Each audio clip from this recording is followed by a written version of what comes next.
Pai, obrigado por essa manhã que o Senhor está nos dando e mais uma vez as suas misericórdias se renovando sobre nós. Obrigado pelo Deus de amor, o Deus bondoso que o Senhor é. A gente pede que o Senhor nos abençoe nesse momento, abrindo os nossos corações, para que a gente compreenda as maravilhas da Tua lei, né, e que a gente tenha as nossas vidas transformadas a partir de um conhecimento do Senhor, né, e também dos seus planos, dos seus propósitos, sobretudo quando a gente está pensando a respeito da vida da igreja, né, nós queremos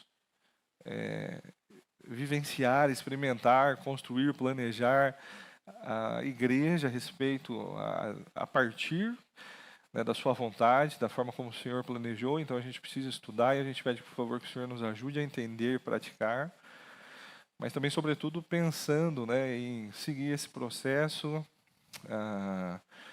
de desenvolvimento natural da igreja, que é a multiplicação, né, e nós queremos, de fato, continuar sendo uma igreja missionária, né, e queremos considerar e colocar diante do Senhor a oportunidade de fazermos missão aqui onde nós estamos também, Pai. Nos dê sabedoria, discernimento, direção, a fim de tomarmos as decisões certas. Nós queremos só te agradar, glorificar o Senhor, né, e participar da sua obra com dedicação, Pai. Por favor, nos abençoe, nos ajude nesse momento agora. Em nome de Jesus, amém. Vamos lá. Por conta desse momento que a gente está vivendo como igreja agora, eu tenho pensado um pouquinho a respeito de plantação de igreja. Eu tenho conversado, às vezes, com os irmãos para ver o que vocês têm pensado. Eu tenho lido algumas coisas dentro desse tema.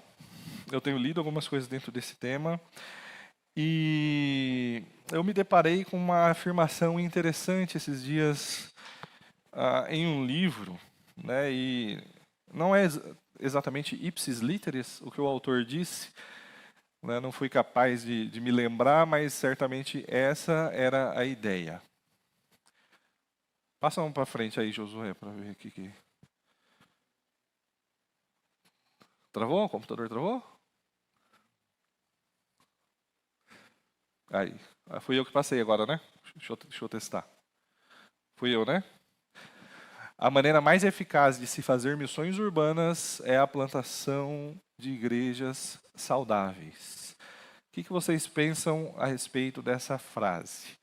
Faz sentido? Concordam? Alguém discorda?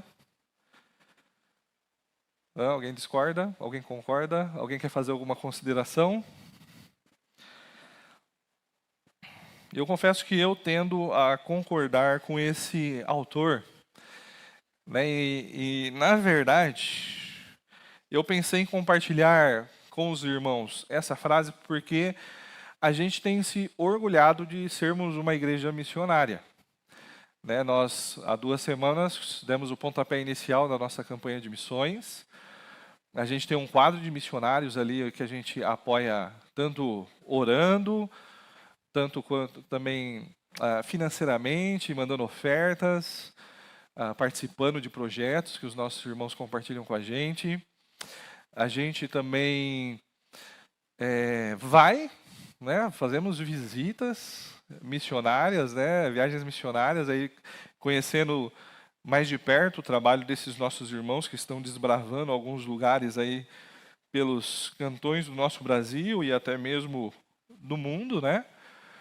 Já tivemos a oportunidade de fazer viagem missionária para Guiné e Peru, não é? Acho que 2, pelo menos, internacionais, e com alguma frequência você vê, às vezes, um de nós saindo e indo para um desses contextos. Como exemplo, o pastor Jonatas, acho que foi no final do ano passado, lá visitar o Menilson, o pastor Roni agora está ali com os nossos irmãos lá no Açúcar, o pastor Manuel. Agora, a indagação que me surge, e aqui? Né, será que a gente não poderia fazer mais? Será que a gente não poderia fazer mais? Será que não deveríamos fazer mais? E perceba, muitos de nós que estamos aqui nessa igreja hoje, não somos dessa cidade. Eu não sou dessa cidade, eu tenho um sotaque peculiar, né, de caipira do interior, mas eu sou de Osasco, tá, da Grande São Paulo, mas é que eu estou aqui desde adolescentezinho, vim para cá com 12 anos de idade, né, e aí então eu tenho esse sotaque e gosto, né, por isso que às vezes você vê, eu dou aquelas puxadas no R, porque eu gosto, falo falando, né, não falando, né, porque eu gosto da nossa cultura do interior paulista, e enfim, mas não somos essa cidade, temos gente do Rio de Janeiro, temos gente do Paraná, do Rio Grande do Sul, temos gente de outras cidades, né, da capital, né, e de tantos outros lugares temos aqui na nossa igreja. E, sinceramente, né, e acredito que esses nossos irmãos que estão há menos tempo aqui na nossa cidade, nós amamos Indaiatuba, não amamos? É uma cidade muito boa. Às vezes a gente tem saudade da nossa origem. É o retorno que ficou alto aqui para mim? Consegue baixar um pouco? Para mim agora o som ficou muito alto aqui. Eu não sei se ele está desligado. Aumentou as caixas para vocês? Não? Então deve ter sido o retorno que aumentou aqui para mim. Aí me bagunçou aqui um pouco. Não sei o que aconteceu no som. Mas enfim, nós amamos Indaiatuba. Às vezes temos boas lembranças, recordações e gostamos da cidade que a gente veio. Eu não gosto de Osasco. Né, e quem conhece Osasco sabe por quê. Né, eu gosto muito de Indaiatuba. E aí, então, a gente pega um carinho por essa cidade. É uma cidade muito bem estruturada, é uma cidade bonita. Apesar dos pesares, né, ela acaba tendo uma boa governança ali, que administra de uma maneira que a gente consegue aproveitar alguma coisa dos recursos públicos dentro do nosso contexto brasileiro. Mas agora, pensa comigo, quantas igrejas saudáveis tem em Indaiatuba? Antes. Quantos habitantes tem em Indaiatuba? É um pouco mais, né? 252. Eu não me lembro exatamente o censo aí, mas vamos colocar 250, tá bom? 250 mil. Vamos tomar esse número como o atual. Quantas igrejas saudáveis nós temos em Indaiatuba? Você consegue colocar um número aí? Será que são 10? Será que são 5, 20, 100? Sinceramente, eu conhecendo Indaiatuba, eu estou em Indaiatuba há indo para 23, 24 anos que eu estou em Indaiatuba, cresci aqui, né, cresci na igreja aqui na Vida Nova. Eu confesso que das igrejas que eu conheço, e aí eu posso estar generalizando um pouco, tá bom? Mas eu diria que igrejas saudáveis em Indaiatuba, 10 seriam muitas. Se você pegar, vamos considerar que são 10, e você pegar o tamanho dessas igrejas, eu afirmaria com certeza, sem sombra de dúvidas, que não chega a 1 ou 2% da população, né, conhecendo a Cristo, tendo um pastoreio efetivo, estando numa comunidade onde de fato ela é amparada, onde pensa biblicamente e busca ser uma igreja de maneira bíblica. Vocês conseguem mensurar isso e compreender o que eu estou querendo dizer? Nós temos 250 mil habitantes e nós não temos 2.500 crentes se desenvolvendo saudavelmente na nossa cidade. Percebe? Isso não é sério? Isso aqui não deveria impulsionar a gente para alguma coisa? Não é? Esses tempos atrás eu estava compartilhando com um irmão que estava participando de a plantação de uma outra igreja aqui na cidade, e aí a igreja enviadora estava pensando, vamos dar continuidade ou não? Uma das questões que esse pastor amigo nosso, ele pontuou é que ele achava que Indaiatuba não precisava, não era um campo missionário. Eu falei, não, Indaiatuba é um campo missionário e carece muito, muito de gente séria, plantação de igrejas sérias e saudáveis. E aí, então, o que acontece? Às vezes a gente olha para Indaiatuba, a gente ama Indaiatuba, parece que Indaiatuba é uma cidade muito boa, mas se você olhar ao seu redor na cidade, tem muita gente indo para o inferno. Tem muita gente sofrendo, às vezes até conhece Cristo, mas tem muita gente sofrendo porque não conhece as Escrituras nem o poder de Deus, porque não estão sendo pastoreadas direito, não estão numa comunidade, né, onde de fato elas podem ser amparadas para lidar com os problemas da vida. Né, às vezes achamos que estamos na melhor cidade do mundo, a melhor cidade do Brasil no caso, né, mas para o bem da verdade, né, pensamos às vezes que aqui é o céu. O pessoal do meu soma vai pegar referência, mas na verdade aqui a gente está exilado na Pérsia. Aqui é uma Babilônia, né? Um lugar onde a gente precisa pregar o evangelho, a gente precisa levar mais a sério o nosso papel missionário na nossa cidade aqui também, tá bom? Temos feito, tá? Afinal de contas, se você pegar a nossa igreja, estamos em 2024, há 4 anos atrás a nossa igreja triplicou de tamanho. Né? E isso é Deus trazendo os seus para congregar aqui conosco. Tá? Não é para a nossa glória, não é para a nossa vaidade, né? Mas Deus tem nos abençoado e nós temos que nos valer dessa bênção de Deus, no sentido de fazer mais, até como gratidão a Deus. Né? E aí eu queria começar essa aula de hoje a partir dessa uma espécie de provocação, né? Uma espécie de provocação aí a respeito, tipo, e aí? Mas será que esse projeto aí, às vezes, esse sonho de plantarmos uma igreja em Indaiatuba, será que faz sentido? Na minha visão, faz. Portanto que senão não teria passado na minha cabeça, na cabeça do pastor Roni, na cabeça do pastor Jonatas, e certamente no coração de muitos dos nossos irmãos aqui na igreja também. Tá, e aí então, a partir dessa reflexão, né, eu queria instigar, né, os irmãos a pensarem, considerarem, continuarem orando, tá? E até mesmo, vamos colocar que esse sonho se tornando um plano e depois de fato uma ação concreta, né, nesse momento, quem sabe até mesmo não se dispor a ser um desses irmãos que vão desbravar, às vezes, algum outro canto da nossa cidade. Né? E aí então eu faço a pergunta, o pastor Roni tem perguntado praticamente todo domingo, quem aqui tem orado por esse projeto, né, da gente pensar, né, do nosso pensamento, essa ideia da gente plantar uma igreja, né, uma congregação na nossa cidade? Quantos têm orado? Muito bem, tá?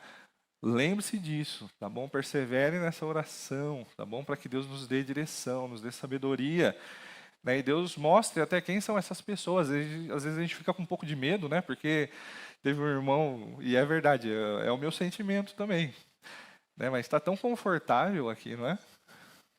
Mas, sinceramente, o nosso lugar de descanso e de conforto é no céu. Aqui é guerra. Né? Aqui é trabalho. Né? Então, lembrem de orar. Pastor Roni, ele também tem incentivado vocês a procurarem ele, a mim, Pastor Jonatas, compartilhar o que vocês têm pensado, o que Deus tem falado no coração de vocês, e eu também quero incentivar. Nos procurem para falar a respeito disso. Isso é extremamente importante para esses passos que Deus pode estar nos conduzindo a dar, tá bom? Então venha falar conosco. Muito bem. Hoje eu queria falar um pouquinho sobre a dinâmica da igreja, tá? E apesar de eu ter começado com um papo missionário, né, a aula não é exatamente de missões, mas vamos continuar seguindo em compreender o que é uma igreja, como ela funciona, da forma como a gente tem feito desde o começo de janeiro.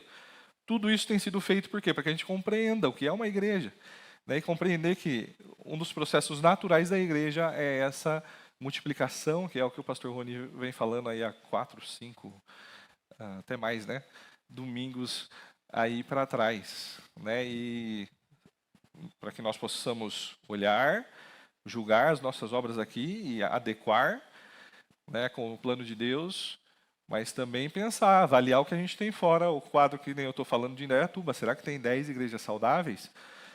Reveja as aulas, pontue tudo que foi passado. Olha as igrejas que às vezes você consegue ter contato.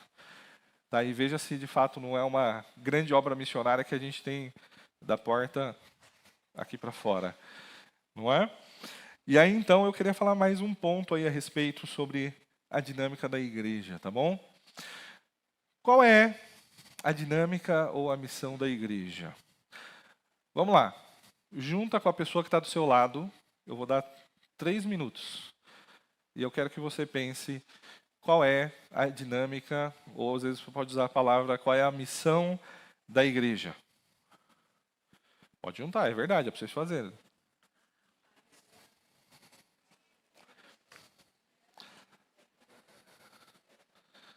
Muito bem, conseguiram bater um papinho rapidinho e falar a respeito aí de qual é a dinâmica, qual é a missão da igreja no mundo?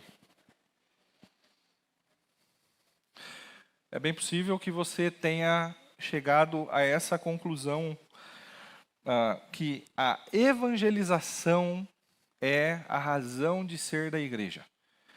E você chegando a essa conclusão, você pode ter chegado ao ponto de afirmar que qualquer esforço empenhado, além da evangelização, pode ser algo, algum recurso sendo usado de maneira desnecessária e inútil, tirando o foco daquilo que de fato é importante e é a missão da igreja. Alguém chegou a essa conclusão?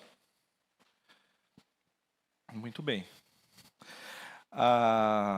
Essa visão, né, da evangelização sendo aí a dinâmica da igreja, a missão da igreja, ela é mais comum dentro de igrejas tradicionais.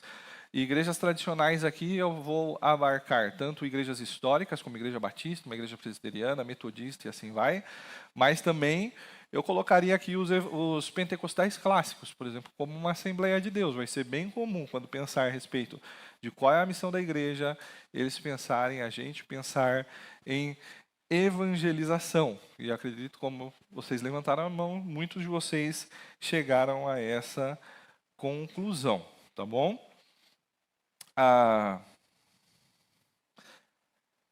Dentro do meio neopentecostal, né, uma visão que tem sido desenvolvida e praticada sobre a missão da igreja é uma agenda do sobrenatural. Basicamente, é uma visão utilitarista da religião, né, e, na pior das hipóteses, de Deus, né, vendo Deus como sendo algo a ser manipulado para que se alcance objetivos, resolvendo os problemas dos fiéis, e isso é muito comum no nosso país. E é bem possível que a maior parte das igrejas que você vê por Indaiatuba quando você está andando por aí, seja igrejas que vão desenvolver esse tipo de dinâmica. A gente também tem uma perspectiva, uma interpretação dentro do ecumenismo, que é que a igreja, né, basicamente, ela tem como agenda aí ser uma prestadora de serviço e uma defensora de direitos humanos de minorias. Né, isso aqui tem estado bastante presente dentro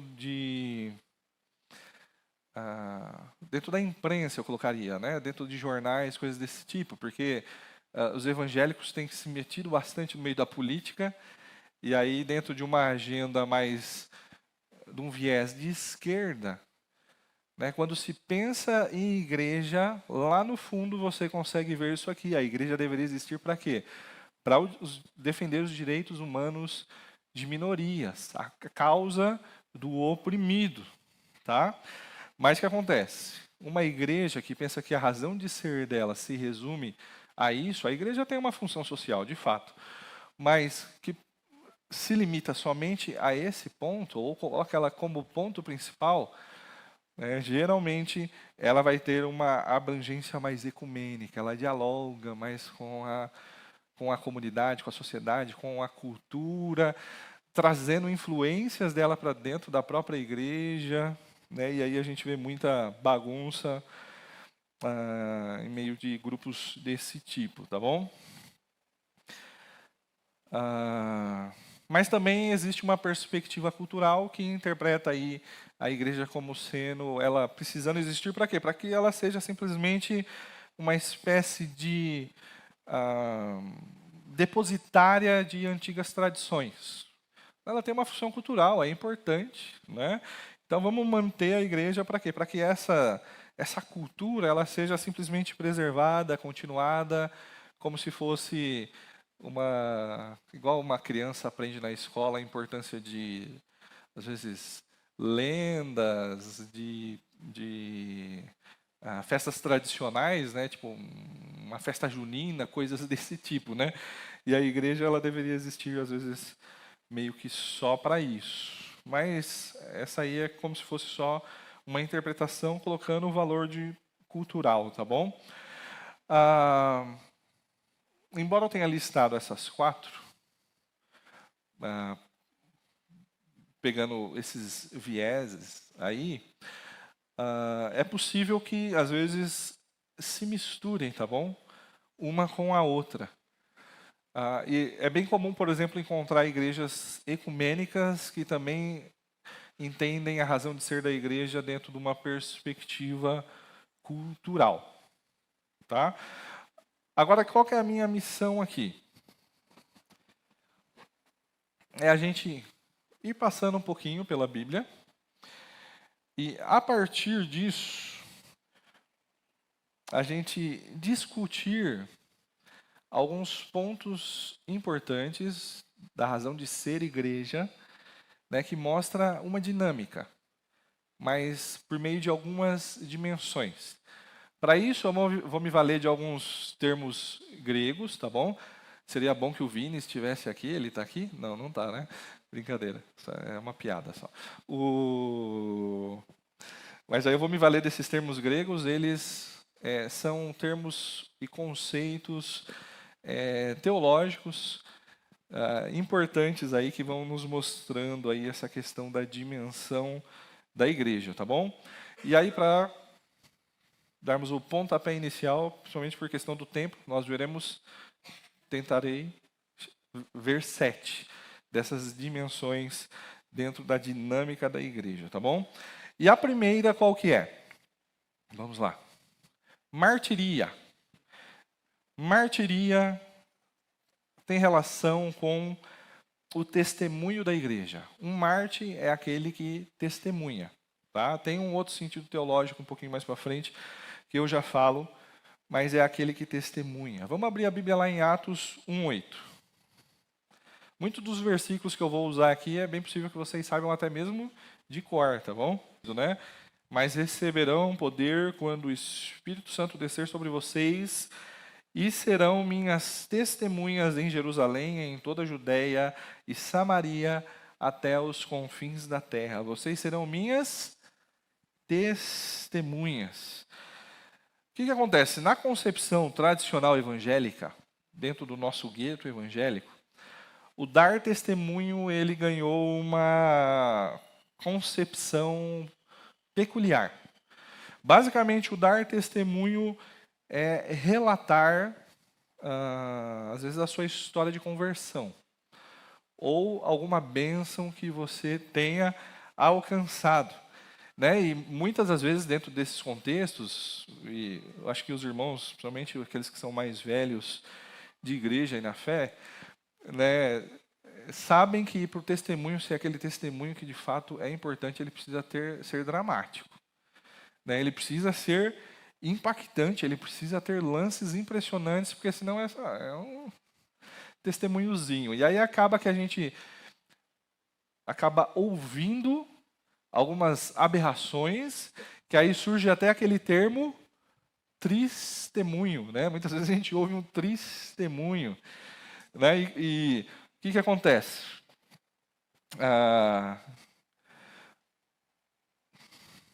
Principalmente quando se fala a respeito do testemunho acerca da nossa história de conversão, dentro dessa cultura que a gente tem, isso causa grandes problemas, porque você para de valorizar um pouco aquilo que Cristo fez na sua vida.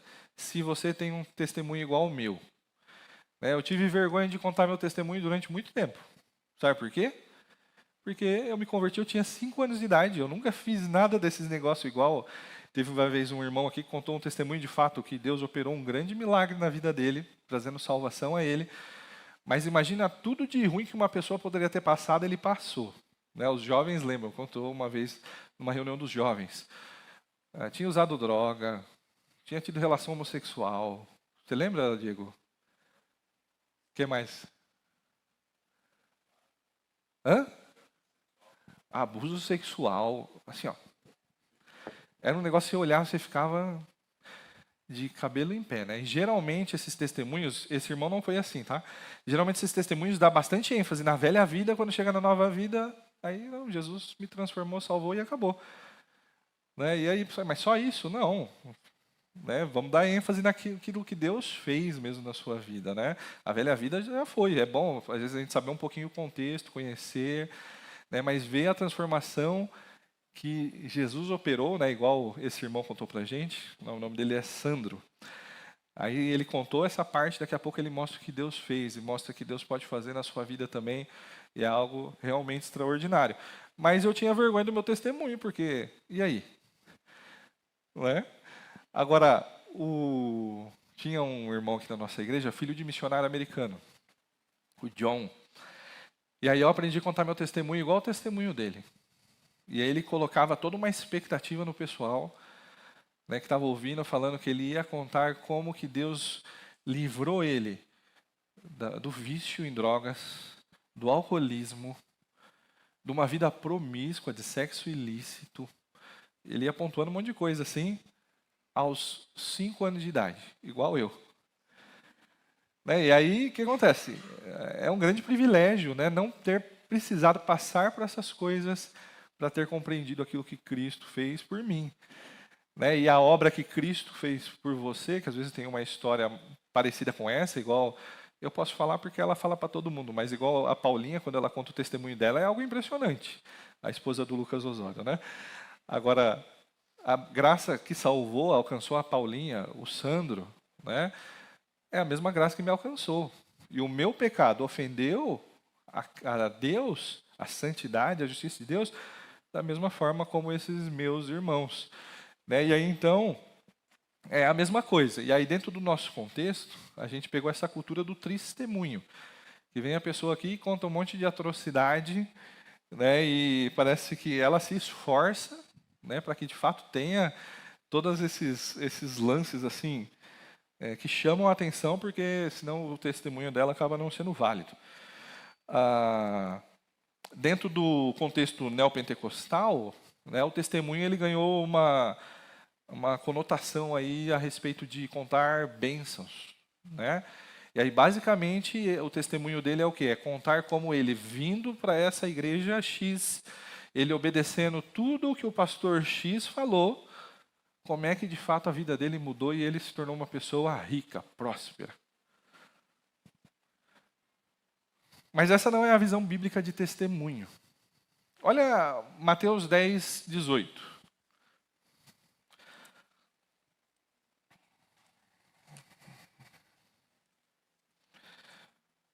Mateus 10, 18. Por minha causa vocês serão levados à presença de governadores e reis como testemunhas a eles e aos gentios. Né, Jesus está falando a respeito do envio dos 12, falando que os 12 iam ser testemunhas diante de governadores, reis, a respeito daquilo que Cristo estava fazendo. Quando você pega, por exemplo, o apóstolo Paulo, ele vai falar que a obra que ele vinha fazendo, né, ele interpretava como esse trabalho como um testemunho missionário. Quando você pega, por exemplo, a obra do apóstolo João, o Evangelho e suas cartas, e Apocalipse, você vai ver que a palavra testemunho ela tem uma grande importância dentro da mensagem que João está comunicando para a igreja de Cristo.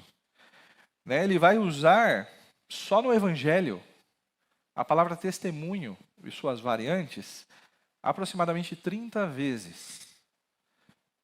Se você pegar, por exemplo, Mateus e Lucas, vai usar só uma vez. A gente leu a vez de Mateus.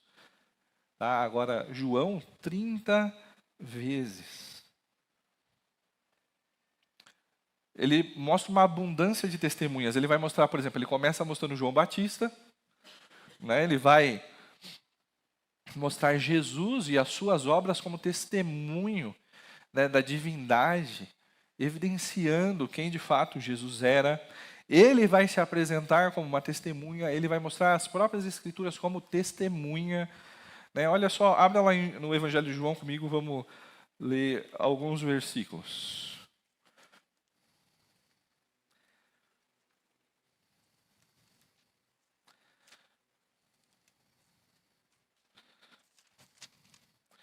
João 1:7. João 1:7, ele veio como testemunha para testificar acerca da luz, a fim de que por meio deles todos os homens crescem. Jesus veio como testemunha, certo? Vamos lá mais para o final, 19:35, João 19:35.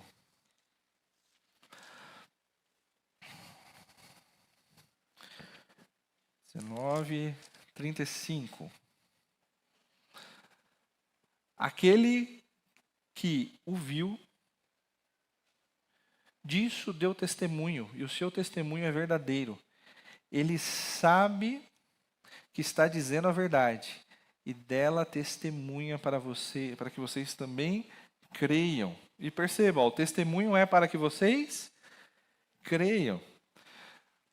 Olha só, 20, agora 20,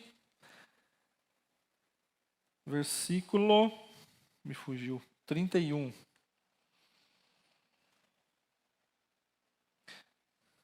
Mas estes, né, do 30, ó, Jesus realizou na presença dos seus discípulos muitos outros sinais milagrosos que não estão registrados nesses livros. Mas estes foram escritos para que vocês creiam. Esse testemunho desses milagres foi escrito para que vocês creiam que Jesus é o Cristo, o Filho de Deus, e que crendo vocês tenham vida em seu nome. Percebe a diferença do que, às vezes, dentro do nosso contexto evangelical aí, né? Às vezes a gente usa a palavra testemunho, o que a Bíblia está falando é um pouco diferente, às vezes. Ela mostra que o testemunho é você relatar, né, aquilo que Deus tem feito na sua vida. E isso com o objetivo do quê? Para que as pessoas creiam. Então, quando a gente pensa em testemunho, parece que é meio que sinônimo, pensarmos na dimensão testemunho, martiria, mas parece ser sinônimo também de evangelização. Né? A igreja ela deve dar testemunho de quem Jesus é, né, de suas afirmações, do seu senhorio. Né? A gente também não pode esquecer que, né, que a palavra mártir, né, que é testemunha, né, ela vai trazer a ideia daquele que testemunhou ao ponto de entregar a sua própria vida para validar a verdade daquele testemunho, daquilo que estava sendo feito. Ninguém morre por uma mentira, né, por uma brincadeira. Né, como Estevão, né, se entregou por conta de professar a fé em Jesus. Né? E a gente tem que pensar que a igreja, na verdade, hoje a gente está aqui porque muito sangue foi derramado. Não é à toa que Tertuliano, né, disse que o sangue dos mártires é a semente da igreja. Hoje a gente está vivendo um período de liberdade religiosa, em certo aspecto, né? Tem uma perseguição velada, às vezes nos tornarmos malquistos na sociedade, né, por conta da nossa fé, por conta dos nossos valores da fé cristã, mas temos uma certa liberdade, estamos aqui. Mas de uma hora para outra as coisas podem mudar.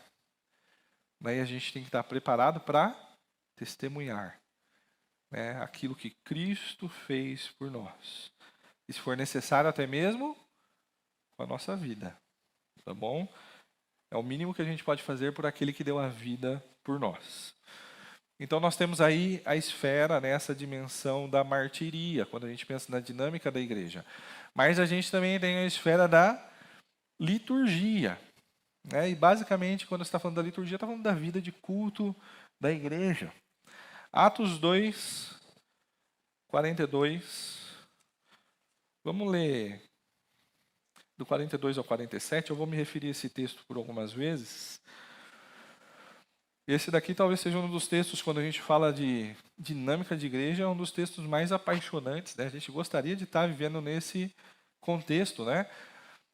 Ele tem alguns elementos culturais que de fato atraem, mas ele tem a essência. E sabe qual é a boa notícia? A gente vive já. É a mesma igreja, né? É o mesmo espírito, né, que estava trabalhando sobre eles, né? E é o mesmo dono, é o mesmo cabeça, né? O que basta a gente é usufruir das bênçãos que a igreja traz, tá? Mas olha lá, eles se dedicavam ao ensino dos apóstolos e à comunhão, ao partir do pão e às orações. Todos estavam cheios de temor e muitas maravilhas e sinais eram feitos pelos apóstolos. Os que criam mantinham-se unidos e tinham tudo em comum, vendendo suas propriedades e bens distribuíam a cada um conforme a sua necessidade. Todos os dias continuavam a reunir-se no pátio do templo. Eles partiam o pão em suas casas e juntos participavam das refeições com alegria e sinceridade de coração, louvando a Deus e tendo a simpatia de todo o povo. E o Senhor lhes acrescentava diariamente os que iam sendo salvos. E aí nós temos, eles perseveravam nas orações, diariamente perseveravam unânimes no templo, louvando a Deus. O culto, ele também faz parte da dinâmica da igreja, da missão da igreja. A minha ideia não é entrar em detalhes a respeito do culto, porque a gente já passou por isso, certo? Se eu não me engano, foi o Vini, deu uma excelente aula a respeito desse tema, né? Então eu não vou entrar nos detalhes que já foi falado. Se você quer relembrar ou estudar um pouco mais sobre o assunto, volta lá, né, nessa aula que o Vini deu. Mas eu queria comentar um pouquinho a respeito, ainda que resumidamente, a respeito da importância da liturgia dentro dessa dinâmica da igreja. Tá aí. Essa dimensão cultica, né, da igreja, ela está extremamente enraizada na revelação de Deus, na Bíblia, tá bom?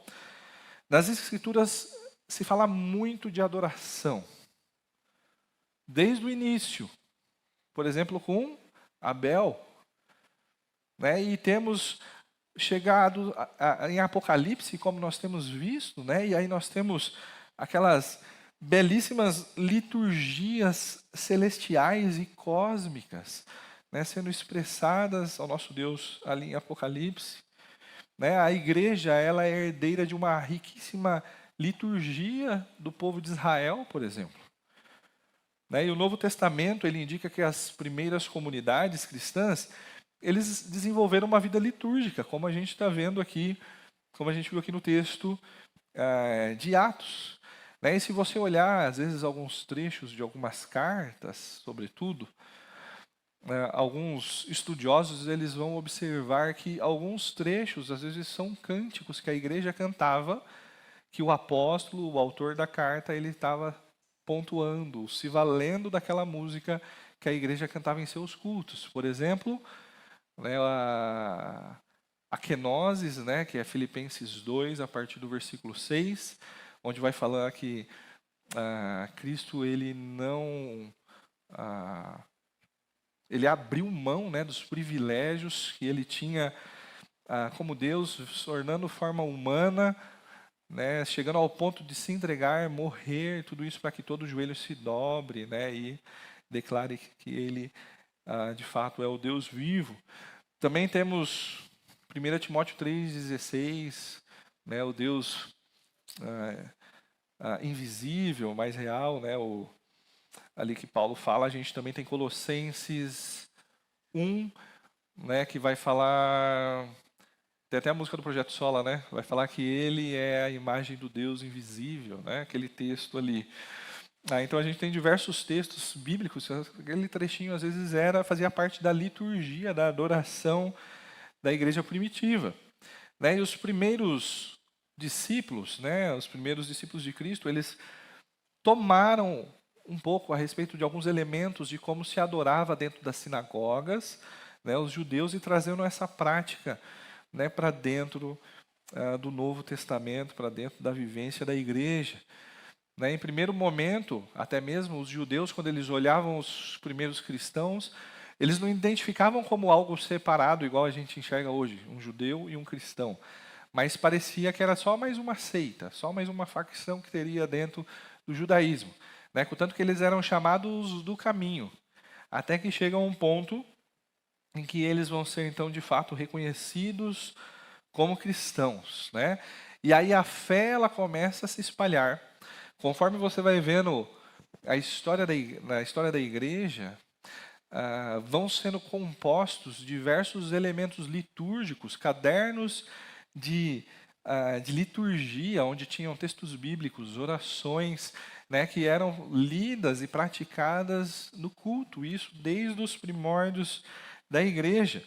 Né? E aí cada um com o seu elemento cultural, cada um com as suas características, até mesmo com a sua própria língua, porque o cristianismo não tem uma língua, um idioma que seja o idioma sacro, né? O idioma santo, sagrado. E aí então a gente tem essas diversas composições, siríaco, copta, latino, né? E assim vai em diversas línguas além do que a gente tem no próprio grego, né? E assim a fé cristã, ela vai então, por meio do trabalho missionário, se espalhando entre todos os povos, e a gente chega aqui no Brasil em 2024, né, e estamos aqui adorando o nosso Deus em português, às vezes com as nossas próprias características, tá?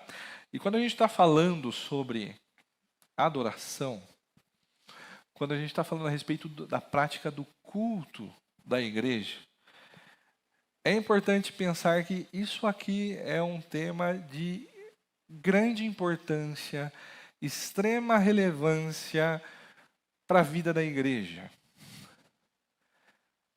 Às vezes, nós somos tentados a olhar para o culto da igreja como sendo mais um compromisso que eu tenho durante a semana. Você começa a observar dessa forma esse ato que nós, quando nos reunimos aqui, cultuamos, como vamos fazer hoje à noite. E daqui a pouco, você vê que vai ter um aniversário de um primo que não conhece Jesus, e aí vai ser bem na hora. E aí então, hoje eu não vou no culto, eu vou lá na festa do meu amigo. Daqui a pouco, você vai ver que vai ter o lançamento de um filme que vai ser bem no domingo à noite. Vai ter o show de uma banda que nem cristã é, na hora do culto. Vai ter aquele jogo de futebol. E a impressão que eu penso, que eu tendo a avaliar, né, que muitas vezes nós fazemos quando agimos assim, é que nós estamos trocando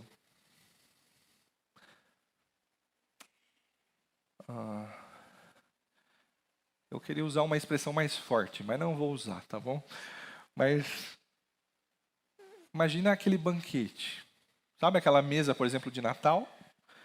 Você troca por capim. Eu mato aqui do fundo do terreno aqui, ó. Na verdade, nem isso é, às vezes. A gente tem um grande banquete para se deliciar, que Deus prepara para a gente. E às vezes a gente troca por qualquer coisa. Como que se o que a gente fizesse aqui fosse qualquer coisa. Agora, o que acontece? Quando a igreja está reunida, esse é um dos temas que eu quero me aprofundar um pouco mais, não hoje, eu estudando pessoalmente, sabe? Ela está fazendo, reunida prestando culto, ela está fazendo uma espécie de antecipação escatológica do futuro. Afinal de contas, em algum momento estaremos, como igreja, como povo de Deus, diante dele, fazendo o quê? culto. A hora que a igreja se reúne é o momento que céu e terra faz assim, ó.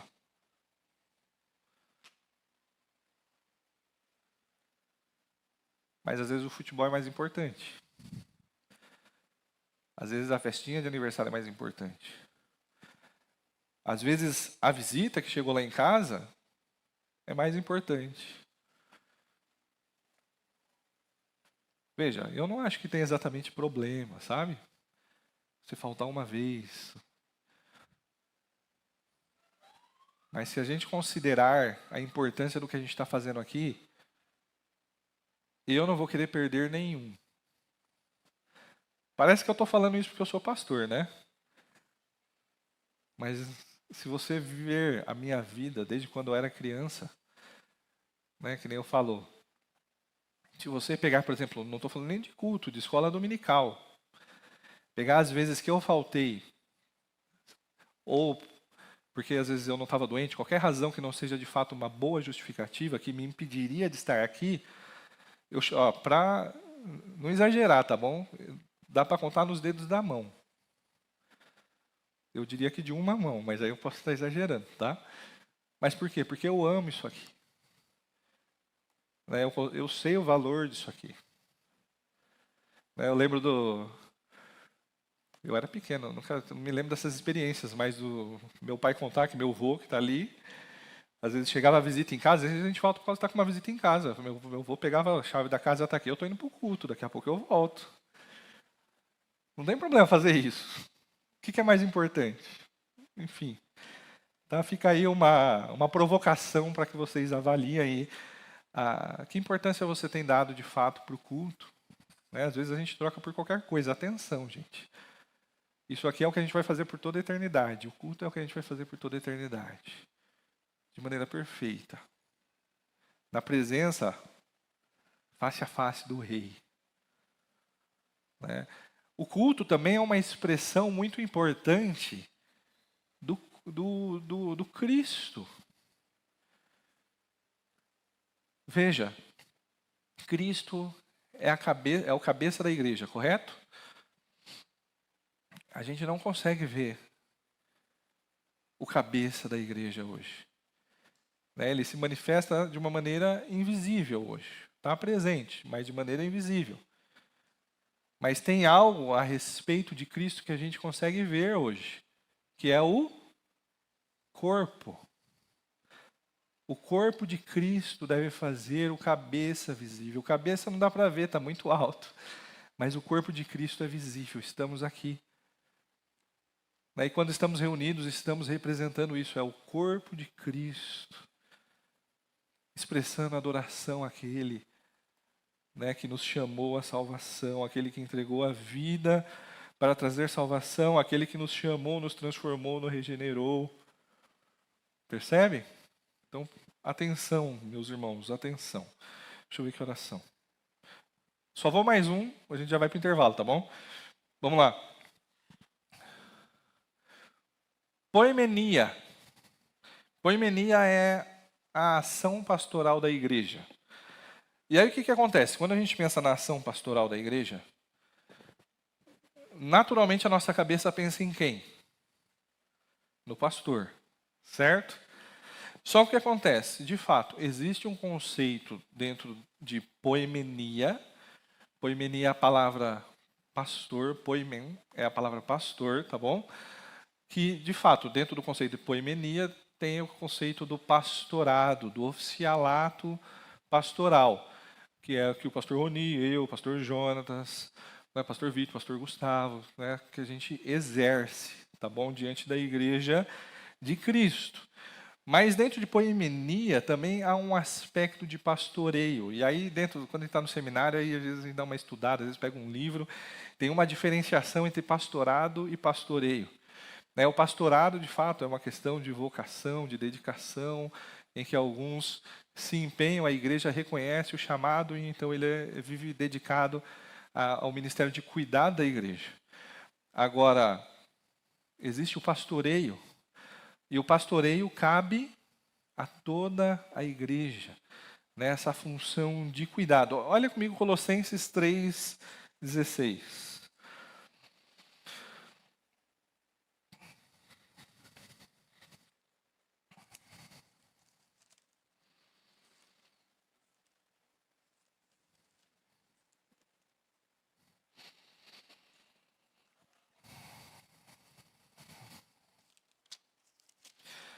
Colossenses 3:16.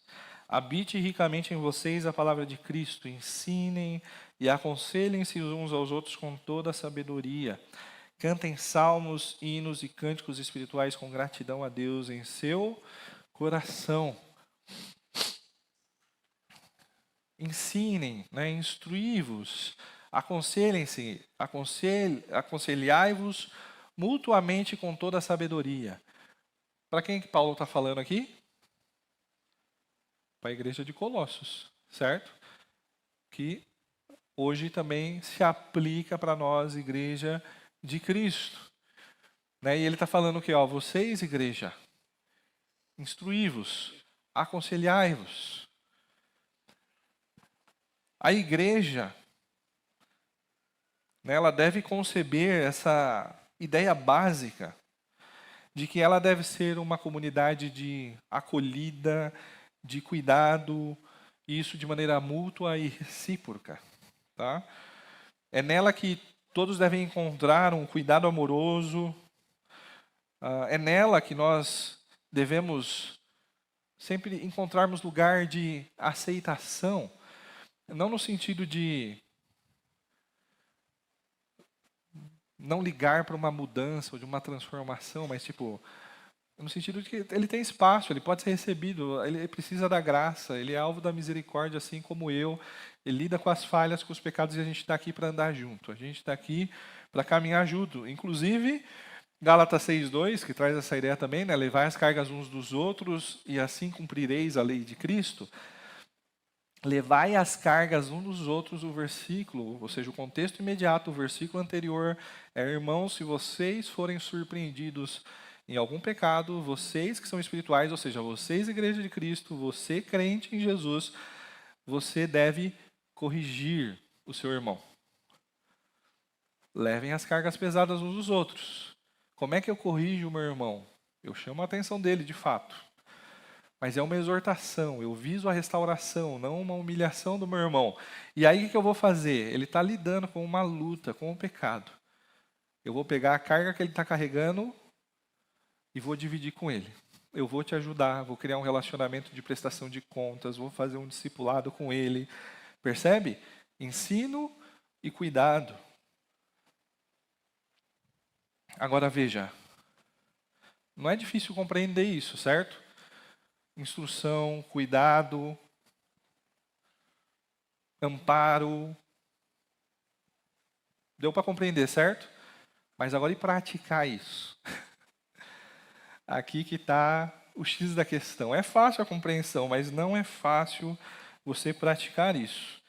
Né? E ainda mais dentro de uma cultura onde hoje essa função, às vezes, ela foi terceirizada para um indivíduo.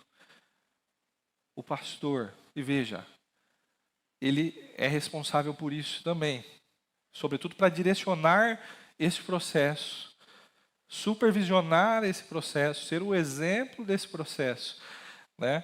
Mas o que acontece? A função não é só dele.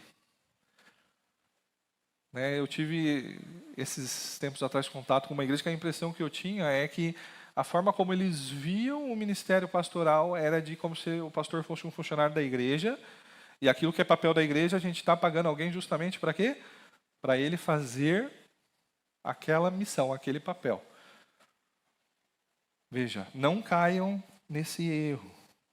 Uma outra questão importante aqui também, que é um grande problema, é que a gente vive numa sociedade capitalista. A gente vive numa cidade positivista também. Tanto que a nossa bandeira está lá escrito ordem e progresso. Esse caso não tem ordem, esse caso não tem progresso, eu não estou vivendo. E a forma capitalista de falar, então, a gente está tendo progresso, como a gente avalia que uma igreja está tendo progresso, geralmente? Como a gente olha para uma igreja e fala, essa igreja é uma igreja de sucesso? Membros. Daí a gente avalia uma igreja de sucesso pela quantidade de gente que tem dentro daquela igreja. Não que números não tenham a sua importância, tem, tá? Mas ela não comunica muita coisa. tá? E aí, o que acontece? A gente vive atrás do sucesso, e a gente avalia que o sucesso da igreja é um número, a gente vai querer ter uma mega igreja, uma igreja grande. E o pastor Roni já citou um dos exemplos do problema dentro da poimenia de uma igreja grande. A igreja fica impastoreável.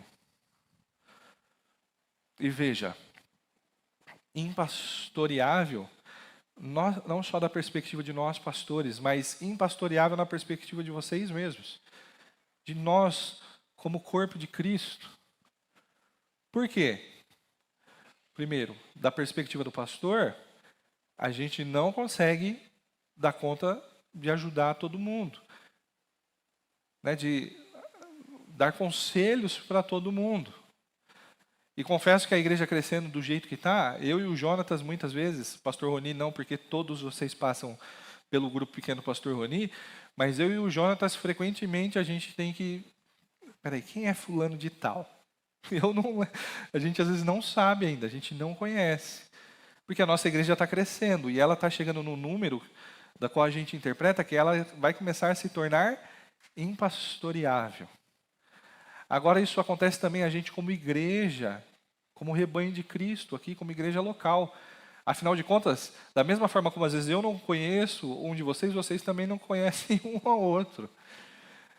E aí a igreja grande ela também começa a se tornar um grande atrativo para aqueles que só querem praticar uma religiosidade. Ele quer ter a sua formalidade de vir no culto, sentar, ouvir uma música, uma palavra de encorajamento e sair, ir embora. Mas nós não fomos chamados para isso. Fomos chamados para ser igreja. E ser igreja envolve poimenia, envolve um cuidado pastoral, envolve o pastoreio. Um cuidando dos outros. Certo? Vamos para o intervalo, daqui a pouco a gente continua. Tem mais 4. Espero que dê tempo.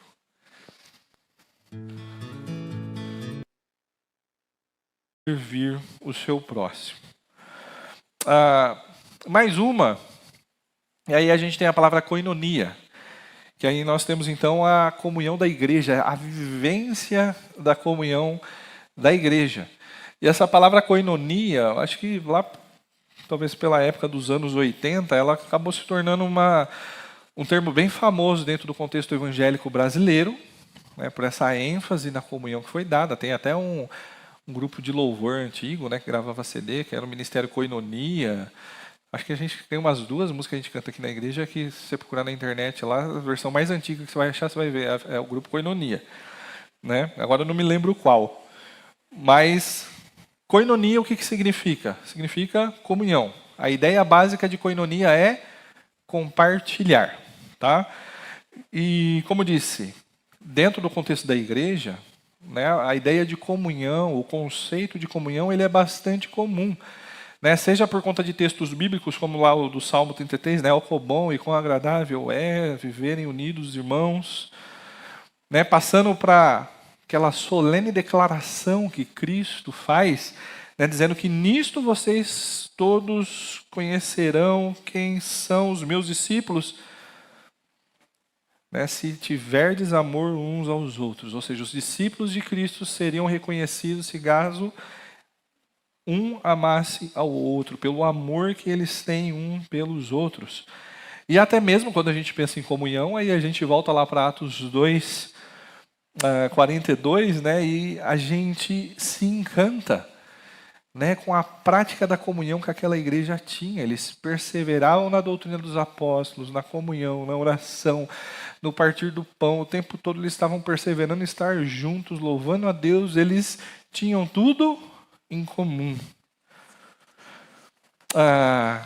Ou seja, a igreja ela sempre vai enfatizar, essas escrituras, a Bíblia sempre vai enfatizar que a igreja ela deve ser esse espaço de vivência comunitária, fraterna e amiga. Tá? Nós não fomos criados para sermos seres individuais, sozinhos. Quando Deus viu Adão sozinho, lá no Éden, o que ele falou? Não é bom que o homem fique só. Né? E aí o que acontece? Muitas vezes a gente se priva, né, de desfrutar da comunhão dentro da igreja porque a gente quer viver só. E aí cada um tem os seus motivos. Né? Às vezes você não quer se expor, às vezes você não quer se dar ao trabalho, às vezes é até uma preguiça, né? Você não quer se dar ao trabalho, né? Mas é algo extremamente importante. Né? Uma das coisas que eu penso dentro da comunhão, a importância de, por exemplo, nós sermos corrigidos. Né? Às vezes o meu irmão, né, ele próximo de mim, ele vê que eu dei uma pisada fora do caminho, ele pode chegar, Levi, vem aqui, deixa eu te falar um negócio. Né, ó, você pisou fora do caminho. Né, ali vai te levar para o precipício, para a morte, destruição. Vem cá, deixa eu te ajudar, vamos andar de volta dentro do caminho. Mas o grande problema é que hoje a gente quer viver a vida privada, né? E aí eu gosto de usar a expressão que esse negócio de vida privada, a não ser que Deus tenha falado que aquilo de fato é privado, por exemplo, a vida conjugal, tem algo que é exclusivo dentro do casal, né? Mas agora, nós fomos feitos para viver uma vida comunitária. A vida privada, da forma como a gente usa isso, é foro íntimo. O foro íntimo surgiu quando Adão e Eva pecaram e eles se esconderam. Aí cada um foi para o seu canto. Ali surge essa questão de foro íntimo, né? E muitas vezes o nosso irmão está querendo cuidar da gente, nos abençoar, e a gente, numa atitude orgulhosa, a gente fala, não, isso não é da sua conta. Né? E a gente deixa de ser cuidado, deixa de ser abençoado, ser até santificado, crescer em piedade. Não que não exista, tá? Tem irmão, às vezes, que ele vai tentando, parece que ele está tentando corrigir, pode ser que ele seja bisbilhoteiro? Pode ser. Mas aí você pode cuidar da vida dele também, abençoa meu irmão, deixa eu te falar um negócio, né? Essa é a dinâmica da vida cristã. E o que acontece? Aí a gente precisa ter paciência, a gente precisa ter misericórdia, a gente precisa ter humildade também, e assim vai. Agora, quando a gente pensa também em comunhão, uma das coisas que vem à nossa mente é o cafezinho. A gente acabou de voltar do nosso tempo de comunhão, não foi? O que a gente está fazendo aqui até agora não é comunhão? Se a gente pensar da perspectiva bíblica do conceito de comunhão, a gente está tendo comunhão aqui exatamente nesse momento. Estava tendo comunhão lá no cafezinho? Depende do que você estava fazendo lá no cafezinho. Às vezes você aproveitou o tempo lá do cafezinho, você falou do seu time de futebol, você falou, sei lá, das maiores amenidades possíveis, mas você não trouxe uma palavra que edificasse o seu irmão. Não que você não possa contar uma piadinha às vezes. Afinal de contas, tem tempo para chorar, tem tempo para rir, tem tempo para todas as coisas debaixo do céu, né, na terra. Agora,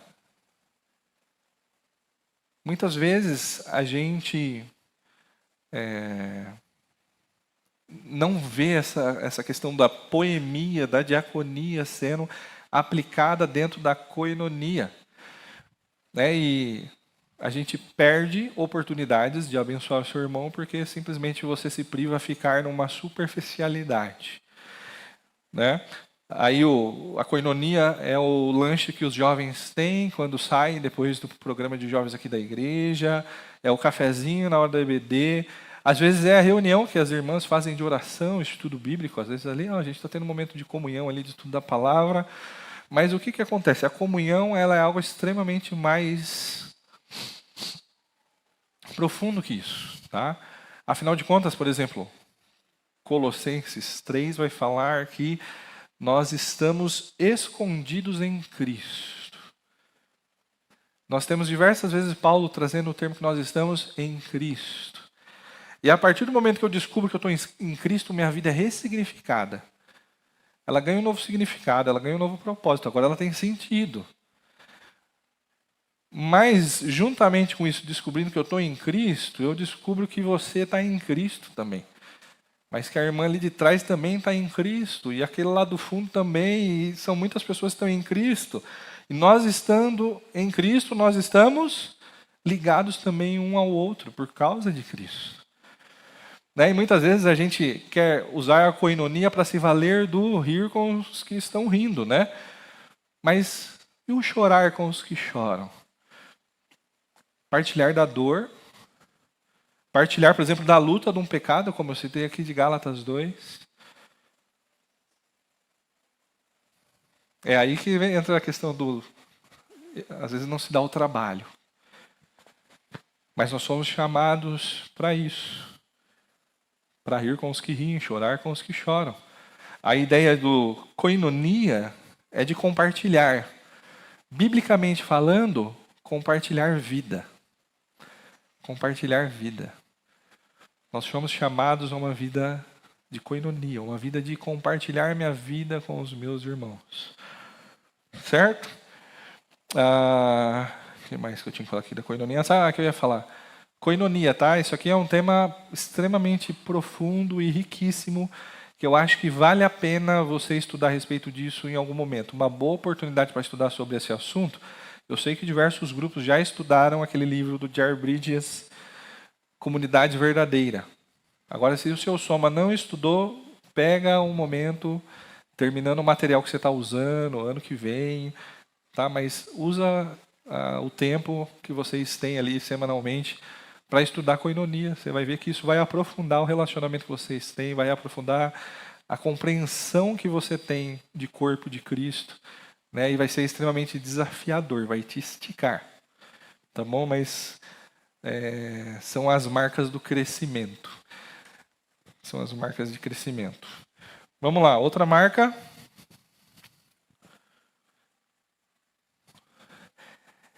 Didascalia. Didascalia é da onde vem a palavra que a gente tem de didática. É a palavra ensino, traduzindo, tá bom? Agora eu quero que vocês percebam uma coisa importante. A fé cristã,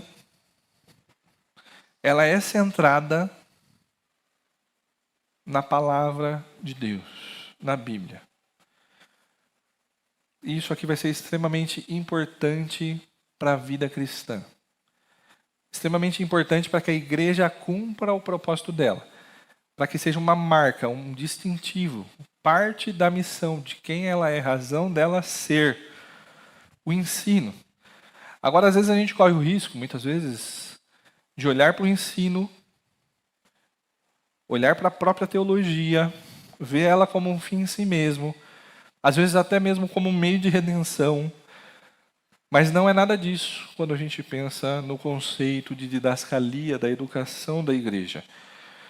O sentido é que os cristãos, os discípulos de Cristo, eles devem ter uma fé inteligente. Eles devem estar prontos para dar a razão da sua fé e da sua esperança, como diz Pedro, né, 1 Pedro 3,15. Ele deve saber o porquê ele crê.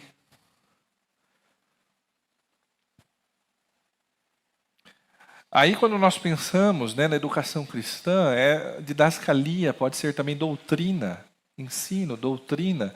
Tá bom? E quando nós pensamos na palavra doutrina, é uma palavra que às vezes ela ficou meio perdida no seu significado dentro do contexto da igreja.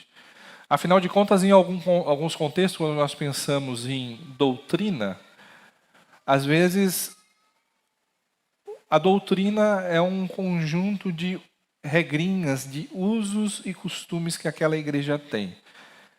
Então, aquela igreja tem doutrina ou não, dependendo se a irmã pode usar calça ou não no culto, ou se ela pode cortar o cabelo ou não, se o rapaz ele pode usar bermuda ou não, tá? Por outro lado, a doutrina também ela pode ter se tornado, né, dentro de um contexto mais parecido com o que a gente vive, né, algo extremamente teórico, pesado, difícil, puramente intelectual, conceitual, passando a ideia, às vezes, que doutrina não tem muito a ver com a sua vida do dia a dia. Não tem muitos conectivos com a sua vida diária, com a educação dos seus filhos, com a forma como você vive com o seu cônjuge, com a forma como você se relaciona no seu trabalho, e assim vai. Tá bom? Geralmente, às vezes, em alguns contextos, né, às vezes a doutrina vai ter a ver com, vou pensar na doutrina da justificação, na doutrina da predestinação, mas e aí, como é que isso se relaciona com o meu dia a dia, com a minha vida? Temos tentado caminhar lutando contra isso. Contanto que estamos aqui agora, temos classes bem práticas, por exemplo, aqui está tendo ali agora com o tema de criação de filhos. Tivemos aí sobre casamento também, e assim vai, né? E a gente sempre tenta ser o mais prático possível. Por quê? Olha comigo 2 Pedro.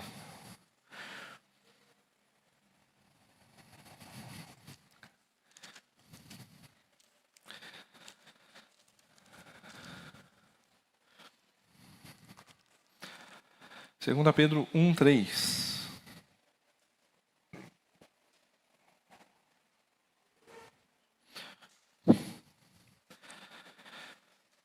Seu divino poder, 1:3, nos deu tudo o que necessitamos para a vida e para a piedade, por meio do pleno conhecimento daquele que nos chamou para a sua própria glória e virtude.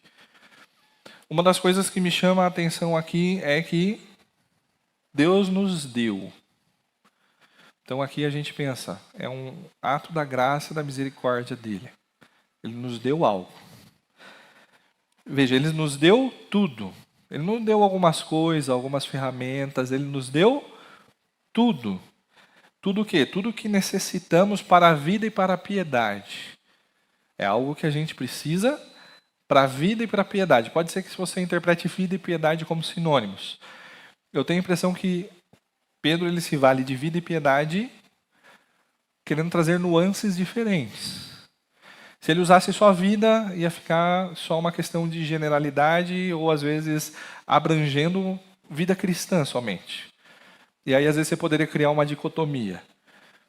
Se ele usasse só a piedade, você ia só se prender à questão da vida cristã, parte espiritual, às vezes a dicotomia que a gente faz.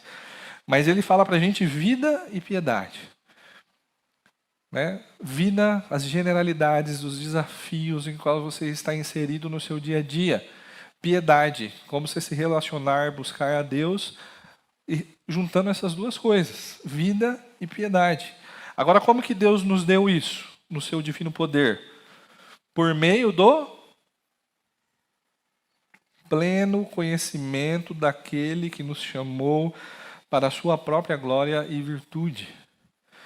O que Deus nos deu para que nós possamos, de fato, ver uma vida que agrada a Ele, foi nos dada por meio do conhecimento dele, do conhecimento de Deus, que está revelado aonde para a gente hoje? Na Bíblia. E aí a gente precisa estudar a palavra de Deus. Quando a gente vê, sobretudo no Novo Testamento, a gente não tem grandes tratados teológicos dentro do Novo Testamento. Na verdade, a maior parte dos livros da Bíblia são histórias. E quando a gente pega o Novo Testamento, a maior parte dos livros que a gente tem no Novo Testamento, na verdade, são cartas.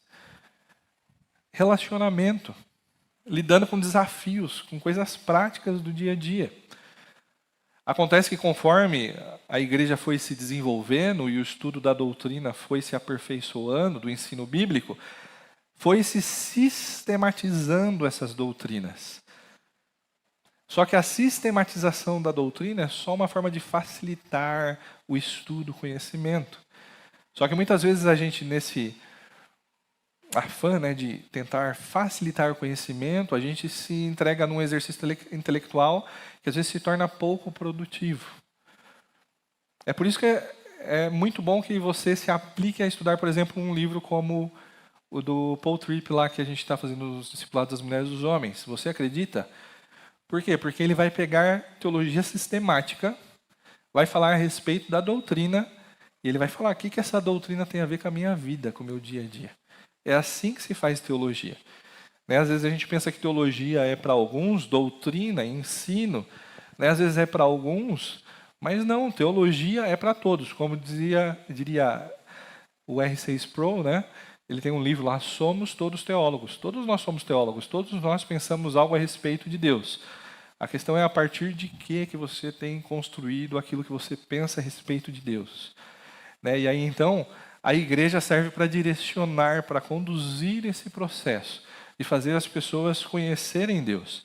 E uma das coisas, às vezes uma das formas como a igreja foi conhecida durante muitos anos era como, ou é, dependendo do contexto, como povo do livro. Né? E se você olhar, por exemplo, para Atos 2:42, você vai ver que eles perseveravam na doutrina dos apóstolos. Como disse, esse termo didascalia é daí que vai vir, né, a palavra didática, é daí que vem a doutrina. A igreja, ela tem a responsabilidade, né, de desenvolver essa ação ensinadora. Ela tem o poder de ensinar, de guiar tanto a mim quanto a você a desenvolvermos de fato uma fé inteligente.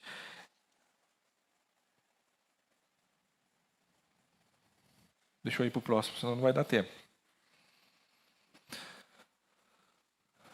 E por último, nós temos essa expressão querigma. E querigma significa proclamação. Né? E aí, então, quando nós pensamos na dimensão da missão, da dinâmica da igreja, dentro do querigma, nós estamos falando da atitude proclamativa, a ação proclamadora da igreja. Marcos 16:15. Ide por todo mundo, pregai o evangelho a toda criatura. Né, de todas as facetas aí da dinâmica da igreja, certamente a mais conhecida é essa aqui, a pregação do evangelho. A gente existe para pregar o evangelho no mundo. A gente está vendo que não é só, mas a gente não pode negar que isso de fato faz parte. Porque a igreja, né, ela já nasce com uma vocação missionária e em âmbito mundial. É para ir por toda a terra pregar o evangelho para todos.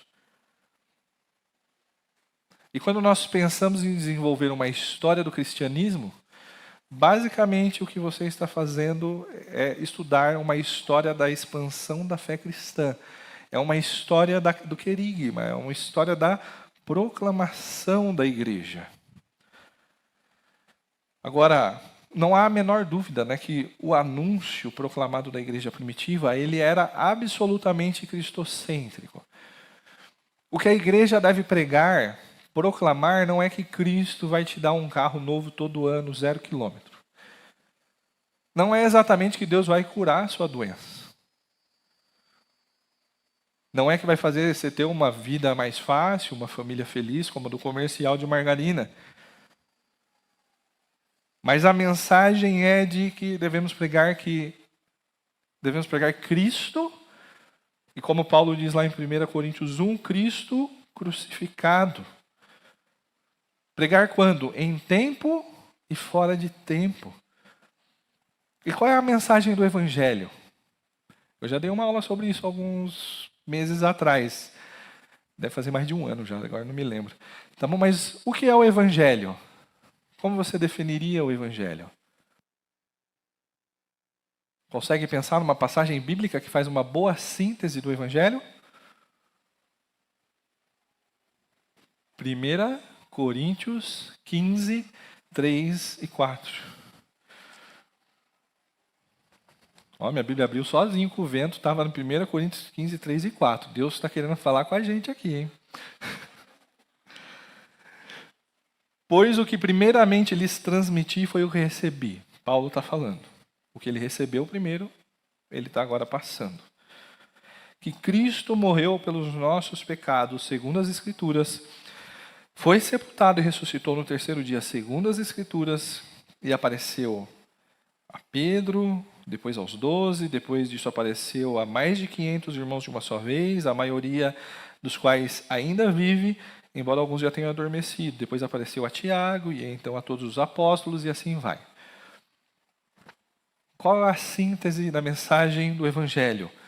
Cristo morreu, segundo as Escrituras, foi sepultado e ressuscitou ao terceiro dia, segundo as Escrituras.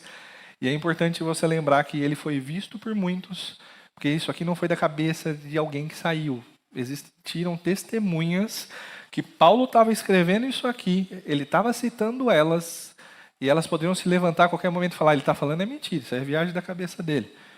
Mas todas elas confirmando que de fato Cristo havia morrido e ressuscitado. Morrido segundo as Escrituras. É estranho a gente pensar, mas a morte de Cristo não foi um plano B. Ih, Adão e Eva pecou, agora eu vou ter que dar um jeito. Não. Cristo é o Cordeiro que foi morto na eternidade.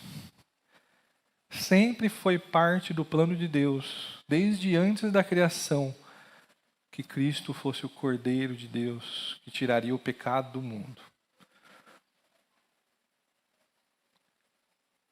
Cristo morreu pelos nossos pecados, não foi pelos pecados dele.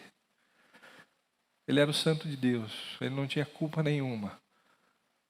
Mas ele resolveu morrer por amor a mim, por amor a você. Cristo morreu pelos nossos pecados, segundo as Escrituras, e foi sepultado. Ele levou isso às últimas consequências. Ele viveu uma vida de sofrimento. Tentaram matar ele, ele ainda era uma criancinha, um bebezinho. Ele foi mal compreendido, muitas vezes, até mesmo pelos seus pais.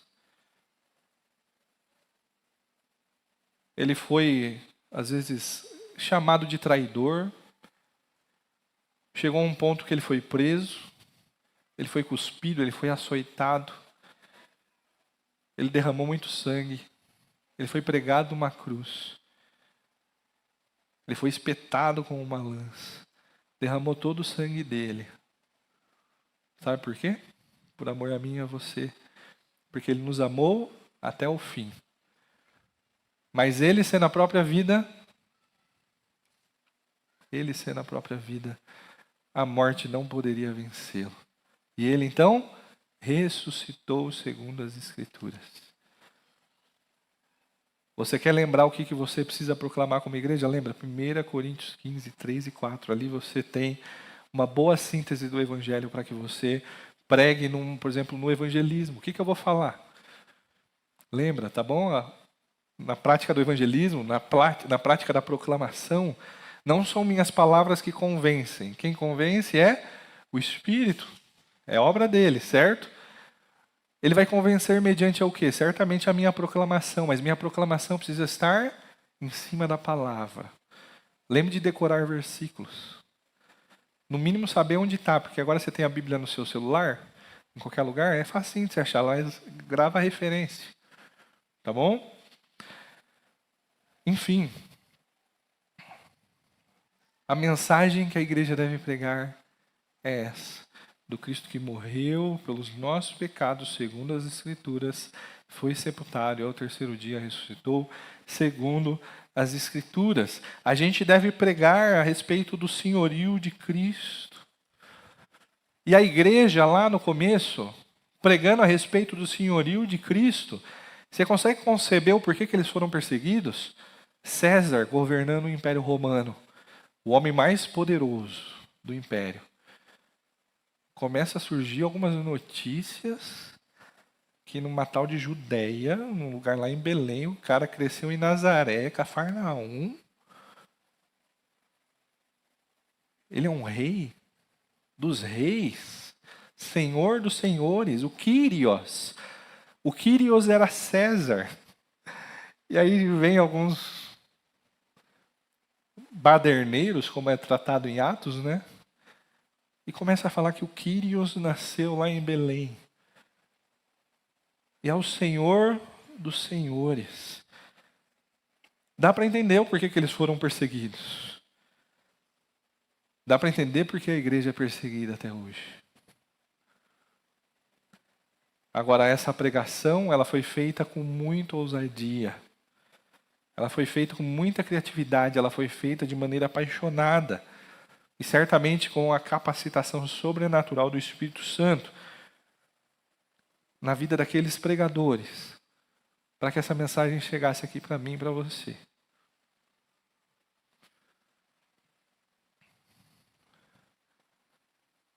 Boa parte de nós aqui somos pais, correto? Mas também temos aí parentes queridos, próximos, que às vezes também não conhecem a Cristo. Começa com essa missão, pegar esses, os nossos pais, os nossos filhos. São flechas na nossa aljava. A gente precisa afiar, cuidar, deixar ela preparada para lançar. mas também se envolver de uma maneira proclamativa no meu trabalho, lá na academia, na aula de inglês, na aula de não sei da onde, né? Onde você se relaciona aí no meu bairro, no meu apartamento, no meu condomínio. Para quê? Para que o evangelho continue transformando.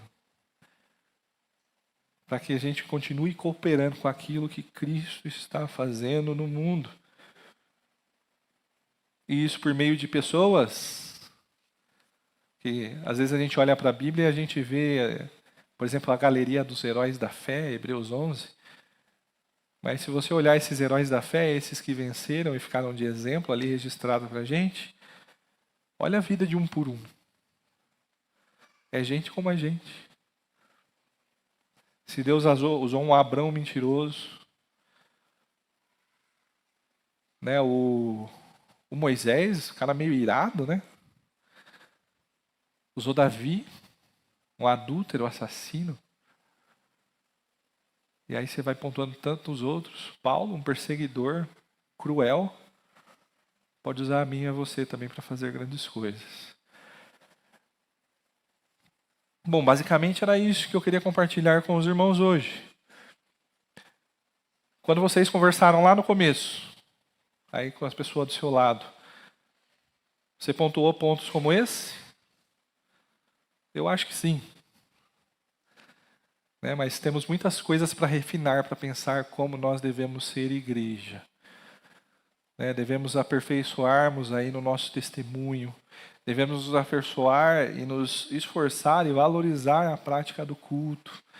Né? Nós devemos buscar viver de fato uma vida de pastoreio mútuo, de cuidado uns com os outros, de servir, né, de diaconia uns com os outros, de fato de desfrutar de comunhão. Inclusive uma questão interessante em comunhão, eu queria propor aí uma pesquisa para vocês.